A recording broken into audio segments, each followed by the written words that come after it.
Good morning sa inyong mga palangga. Kung video karon kay naata diri sa ato ang garden. So kay wa man tay klase, so nakahigayon tagpanlimpyo sa atong garden. Ano yan oh. Gipanguhaan ako og mga dahon ang akong saging. Kay wala na ako nahinlo pili na kabulan wala ko nakapanghinlo diri dapita. Yada nga atong garden karon gidaghan na kay mga sagbot pero nalipay lang gihapon ko kay pag-adto nako ang akong garden na munga na munga akong garden ang akong saging. Oo, tanawang ako ang saging namunga na siya guys. Oh. Ya may lang laba og isa nya upat yung kabuok punuan ang namunga.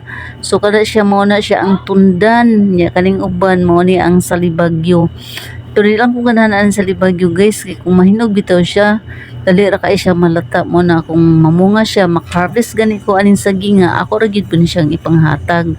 Unya ang limpyo pud ay ko naguna dai ko sa akong garden kay gidaghan na kaig sagbot nauna abi pila na ka bulan nga wala ko nakapanglimpyo diri Oo, gilimpyohan ako kay naman ko'y tanom diri nga kalabasa.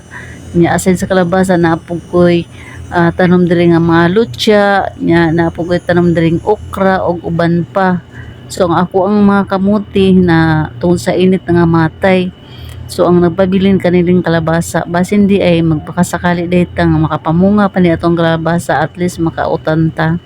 So daghan kay mga saluyot diri nga mga Bisaya nga nagtubo sa akong garden mo nga ako ang gipang bunot. Akong gipang ibot kay porte na ginaghanan sagbot at least ang ato ang mga kalabasa mutambok-tambok siya kadili siya mahawngan sa kuan sa sagbot. Unya ang ako ang tangla di ay may nagpasalamat ko nga wala ni siya nadumdumi sa kawatan kay kung nadumduman pa ni sa kawatan agoy hawan na unta ni kaayo. Nalipay pug ko nga ako mga okra namunga na.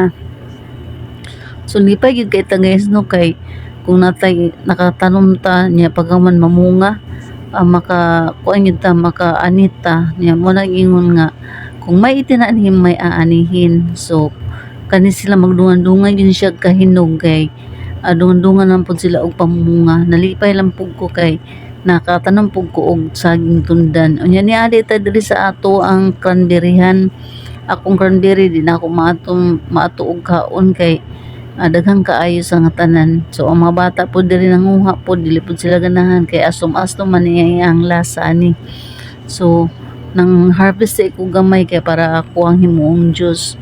Usad hiyang niuli na ko so makita ninyo ang ako ang tanong mga adelfa gwapa kay siya kay daghan kaayo mga buwak.